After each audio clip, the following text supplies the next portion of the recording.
یطلب العلم یعنی ہاں اس طرح علم کو حاصل کیا جاتا ہے۔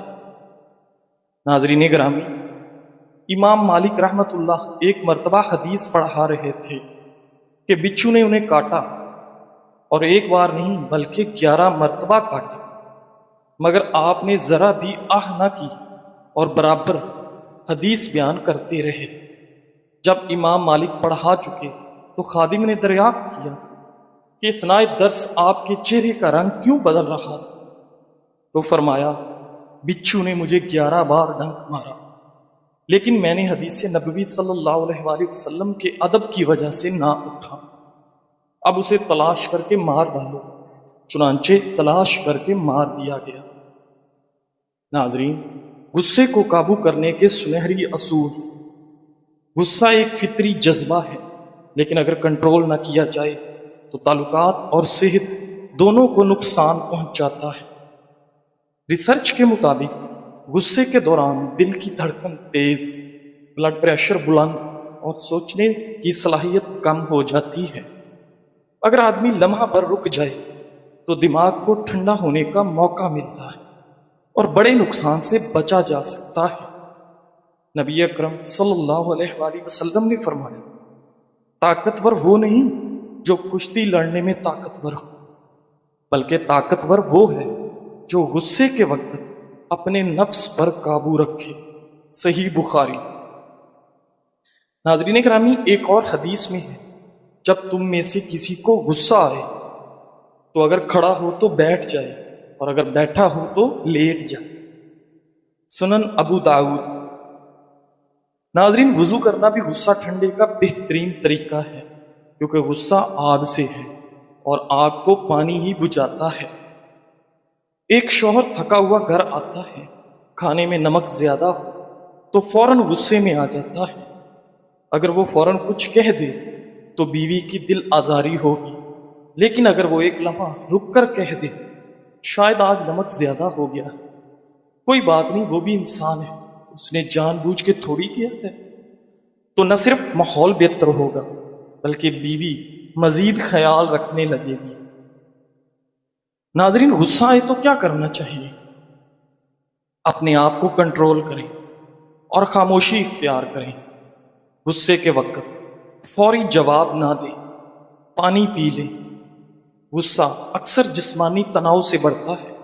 موضوع بدل دیں، جھگڑے کو آگے نہ بڑھائیں۔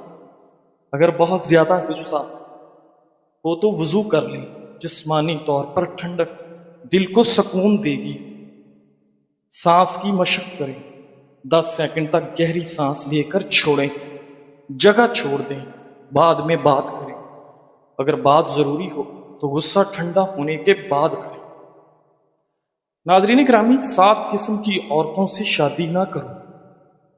ایک عربی نے اپنے بیٹے کو وصیت کی کہ ان 7 قسم کی عورتوں میں سے کسی ایک سے بھی نکاح نہ کرنا۔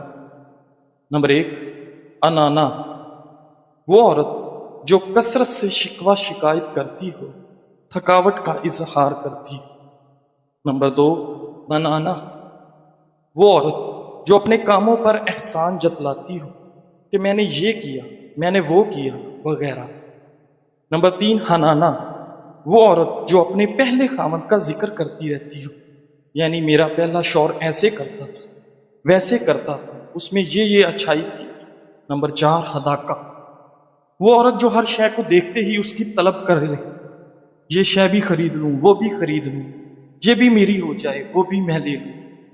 نمبر 5، براکہ، وہ عورت جو ہر وقت بناؤ سنگار میں لگی رہتی ہو، جس کا اکثر وقت منہ صاف رکھنے اور کپڑے تیار کرنے میں گزرتا ہو۔ نمبر 6، شداکہ، وہ عورت جو سخت کلام ہو، جس کا زبان کڑوی ہو، جس کا لہجہ سخت ہو۔ اور نمبر 7، کنانا، وہ عورت جو ہر وقت اپنے باپ کی تعریف کرتی ہو، میرا باپ یوں تھا، میرے ابو یوں کرتے تھے، یہ کرتے تھے، وہ کرتے تھے۔ بہترین عورت وہ ہے جو اپنی عادات و اطوار، خاص طور پہ اپنے ماں باپ کے خاندان کے طور طریقے بھلا کر آئے۔ عیون الاخبار میں خالد بن صفوان کا قول منقول ہے، من تزوجو امراتن پر فلیتزو وجہ عزیزتن فی قومہا ذلیلتن فی نفسہا، جو کسی عورت سے شادی کرنا چاہے تو وہ اس عورت سے شادی کرے جو اپنی قوم میں عزت والی اور اپنے آپ میں ذلت والی ہو، یعنی لوگوں کی نگاہ میں انتہائی معزز ہو اور خود عاجزی و انکساری کرنے والی ہو، خود پسندی میں مبتلا نہ ہو، مالداری سے متکبرہ نہ ہو، اعلیٰ حسب و نسب پر فخر کرنے والی نہ ہو۔ الغرض عورت کو ساری دنیا کے سامنے عزت والی اور شوہر کے سامنے عاجزی کرنے والی ہونا چاہیے۔ ناظرین گرامی، اگر اللہ تعالیٰ نے آپ سے وہ کچھ لے لیا جسے کھونے کا تم نے کبھی تصور بھی نہیں کیا تھا، تو یقیناً وہ بدلے میں کچھ ایسا بھی عطا کرے گا جسے پانے کا تم نے کبھی سوچا بھی نہیں ہوگا انشاءاللہ۔ اللہ ہمارے غموں اور پریشانیوں کو سمجھتا ہے اور ہمیں اپنی رحمتوں سے نوازتا ہے۔ مایوس کبھی نہ ہونا، جن کے لیے مشکلات زیادہ ہوتی ہیں ان کے لیے رب کی محبت اور انعام بھی زیادہ ہوتے ہیں۔ ہمیشہ امید اور بھروسہ رکھنا، کیونکہ اللہ ہمارے صبر اور ایمان کو آزما کر ہی ہمیں بہترین انعام اور اپنے فضل سے نوازتا ہے۔ ناظرین، ایک استاد نے ہر طالب علم کو ایک غبارہ دیا جسے اسے پھلانا تھا، اس پر اپنا نام لکھنا تھا اور اسے صحن میں پھینکنا تھا۔ نام لکھنے کے بعد استاد نے پھر تمام غباروں کو ملا دیا۔ اس کے بعد طلبہ کو اپنا غبارہ تلاش کرنے کے لیے 5 منٹ کا وقت دیا۔ کافی تلاش کے باوجود ان کا غبارہ کسی کو نہیں ملا۔ اس موقع پر استاد نے طلبہ سے کہا کہ وہ پہلا غبارہ لیں جو انہیں ملے اور اسے اس شخص کے حوالے کریں جس کا نام اس پر لکھا ہو۔ 5 منٹ کے اندر سب کے پاس اپنا اپنا غبارہ تھا۔ استاد نے طالب علموں سے کہا، یہ غبارے خوشی کی طرح ہیں، اگر ہر کوئی اپنی خوشی کی تلاش میں ہے تو ہمیں یہ کبھی نہیں ملے گی، لیکن اگر ہم دوسروں کی خوشیوں کا خیال رکھیں گے تو ہم اپنی بھی خوشی تلاش کر لیں گے۔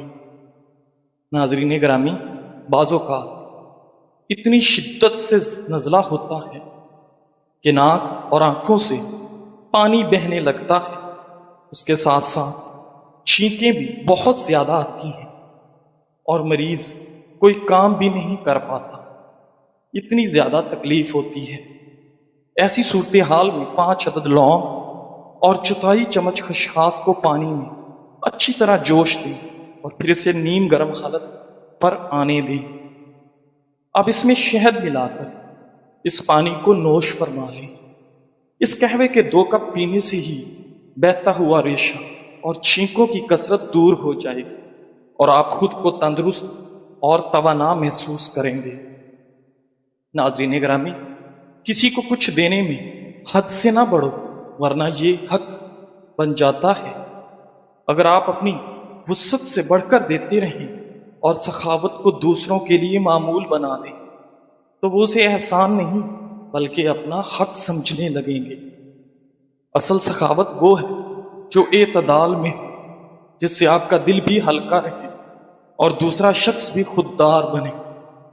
زندگی کے راستے ہمیشہ ہموار نہیں، کہیں کانٹے ہوتے ہیں، کہیں اندھیرے اور کہیں تھکن کا احساس، لیکن اگر دل میں رب پر یقین ہو تو ہر رکاوٹ ایک سبق بن جاتی ہے اور ہر اندھیرا روشنی کی طرف لے جانے والا راستہ۔ ناظرین، کبھی کبھی بس اتنا کافی ہوتا ہے کہ آپ ایک لمحے کے لیے رک کر مسکرا دیں اور رب تعالیٰ کا شکر ادا کریں کہ وہ آج بھی ہمیں توفیق دے رہا کہ ہم آگے بڑھ سکیں۔ جزاک اللہ۔